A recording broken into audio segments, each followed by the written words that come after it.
Hallo, herzlich willkommen. Bitte schön. Danke. په 2015 کال کې یې آلمان ته مهاجرت وکړ او په سینما کې یې هیڅ مخینه نه درلوده، خو اوس یو پیژندل سوی لوبغاړی دی. بالغ نه که څوک د سینما په څانګه کې مسلکي یا حرفه‌ایي زده کړې ونه لري، لوړې زده کړې، دا یوه غټه ستونزه ده چې باید یوه لاره پیدا کړي چې د هغې له طریقه وکولی شي سینما ته لاره پیدا کړي. چې زه هم له دې ډلې نه وم او په اول کې نه پوهېدم چې له کومې لارې نه داخل شم سینما ته، چې ومې کولی شو په 2023 کال کې یو وړوکی شانته رول مې ولوباوه په یو لنډ فلم کې چې هلته اضافي نقش و. هماغه راته لاره همواره کړه چې زه وکولی شم مخته لاړ شم او نورو پروژو کې کار وکړم. آیا دغه لوبغاړی په دې لار کې د ژبې د ستونزې ترڅنګ له نورو کومو مشکلاتو سره مخامخ سوی دی؟ له بده مرغه چې هلته زموږ هیوادوال 90% منفي نظر لري د سینما او فلمو په هکله، نو هلته مې نشو کولی چې په دې څانګه کې کار وکړم، ځکه د مطبوعاتو څانګې ته راغلم او چې کله آلمان ته راغلم دلته امکانات وو، هغه نظر چې زموږ په ټولنه کې دی دلته هغه نظر هم نشته دی. خو په هر څانګه کې زما له دید نه چې سړی کار کوي مثبت اړخ هم لري او منفي اړخ هم لري. سړی کولی شي چې مثبت اړخ نه کار واخلي. نو ما همدا علاقه وه، شوق له ماشومتوب نه له ځوانۍ نه دلته امکانات وو، نو دلته مې شروع کړو.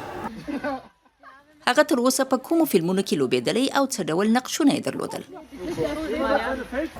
کوم نقش چې زما لپاره یا کوم رول چې زما لپاره ډېر ستونزمن و، زما آخري نقش و په یو سینمایي فلم کې چې زما میرمن په قتل رسېدلې ده او لیدونکی دې په انتظار کې دی چې دا قتل ما کړی چې زه مېړی یم که بل چا کړی. نو فلم جوړونکی یا ډایرکټر هم زما نه غوښتنه دا وه چې زه باید خپل احساسات په دې ډول خلکو ته ښکاره کړم یا لیدونکو ته چې زه هم د دې قتل لپاره خواشینه یم، جګرخونه یم، ژاړم او هم بې تفاوته یم چې دا راته لږ ستونزمن کار و.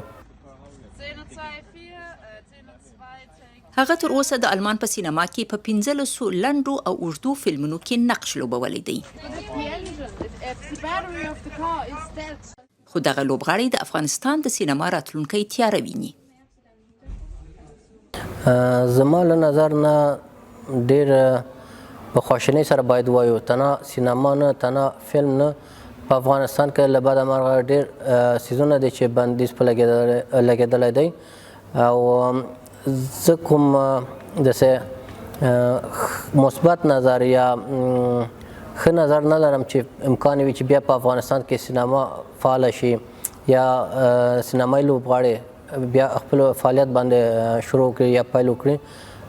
د اوس لپاره څه نشم ویلی. So, wir machen jetzt als allererstes ein Close und danach gehen wir auf die Totale. زبی خان په داسې حال کې د آلمان په سینما کې فعالیت کوي چې د طالبانو په لاس د افغانستان له سقوط وروسته د سینما ډیری افغان کارکونکي اروپا او په تیره بیا آلمان ته مهاجر سوي دي. Dasselbe dann nochmal am Text.